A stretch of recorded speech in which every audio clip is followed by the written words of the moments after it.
The credit game is a game, and we trying to play to win. So we need to know the rules. Just like any sports game, if you play basketball, you got to know the rules, or you're always going to get penalized and lose. If you don't know what a travel is, you're going to get penalized. If you don't know what a double dribble is, if you don't know what a carry is, if you don't know none of the rules, you're going to lose. Just like football, if you don't know what offsides is, if you don't know what a fumble is, if you don't know what interception is, you're gonna get penalized. Just like baseball, if you don't know what a strike is, if you don't know what a foul ball is, you're gonna get penalized. Even if you're a comedian and you say the wrong joke to the wrong person, you're gonna get Will Smith. So we don't want to play this game to lose, so we need to know the rules. And today we're going to talk about the Fico T and the Fico 10 scoring models and how we could win no matter what.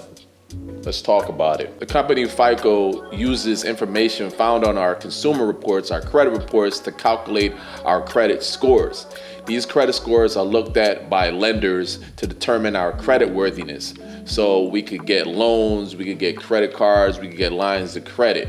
And depending on how good our credit is, we get big lines of credit, small lines of credit, high interest, low interest. So you always want to have the best credit for the best results. Right now, there's 16 different FICO scores in use.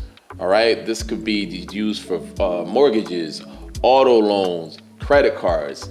And mortgages, they only use version 5, 4, and 2. So, depending on what lender, what category you're getting a loan in or credit line or whatever, they're going to use different versions.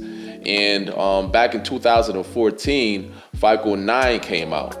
So every few years, a new FICO scoring model comes out. And Fico 9 not even used widely right now. So Fico 10, when it finally drops, and really hits the market, who knows if it's going to be used widely, but you just never know. Never know at all. So you rather be ready than have to get ready, because the new Fico 10 got some weird stuff going on. First, so let's talk about Fico 10t, all right? And the T stands for trend. So with this trend, they look at your last 24 months, what you've been doing. If you've just been paying the minimum payment, or are your debts trending up, or your debts trending down, do you pay it off, your balance off every single month? Do you ask for a lot of credit all the time? It all depends, So if you have bad trend going on, your score could just drop. So if, like Fico 10 dropped tomorrow, widely, in the last 20 months, your trend been going up as far as debt. You always have high utilization. You go for a lot of credit, and your score is just going to plummet. And you probably won't be able to get new credit for a little while. Even if you pay off all your debts and you're at zero balance, they're gonna look the last 24 months what you've been doing, what your credit been looking like. So that could really hurt a lot of people. Now Fico 10, Fico 10 is more for a snapshot of your credit report, but certain things is more severe if you mess up. Like say you have a late payment, it's already severe enough, but it's even gonna be more severe. So if your credit score drops 60 points with a late, now it's probably gonna drop 100 now. And now personal loans gonna be looked at a little different. It's gonna even have its own category. And if you use a personal loan to consult debt, like your credit card debt, you put it on a personal loan, that's a good thing. But if you get that personal loan, consolidate your debt, and now you're racking up more credit card debt, your credit score is going to drop because of that. It's a bad thing for you. And another severe thing that's going to hit you, even with the Fico 10t, is utilization. Utilization going to be looked at even more harsh. So those the biggest things with the new Fico 10 and 10t that's going to come out. Definitely do the right things. If you already have good credit and you got good habits, you're not going to get hit at all. As a matter of fact, your score might go up. So if you keep low utilization, you're good. If you pay on time all the time, if you got a good credit mix, if you use your personal loans the right way, you're not going to get hit at all. You're going to actually increase your score.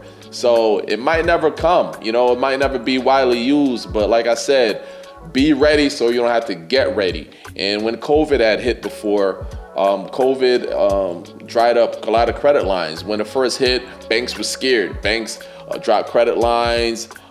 close accounts and everything. When the 2008 recession hit, credit lines was dropped, closed, shrunk, and everything like that. Only the people with the top echelon credit scores and the credit profile survived that.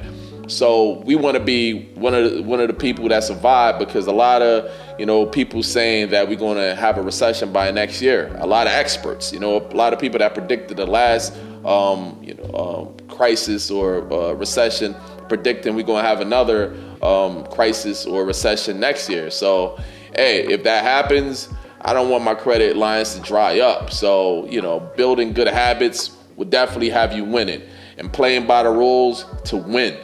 So those are the new things with the new FICO algorithm that's coming out. Hey, if you got good habits, it won't even hurt you. But if you have bad habits, time to change them, all right? Because we want to level up. We want to have big boy limits. We don't want no baby limits, and we want to do big boy things every single day. So hopefully this helped you out at all. If it did, give me one of these. Subscribe if you're not already subscribed, and I'll talk to you on the next one, all right? Level up.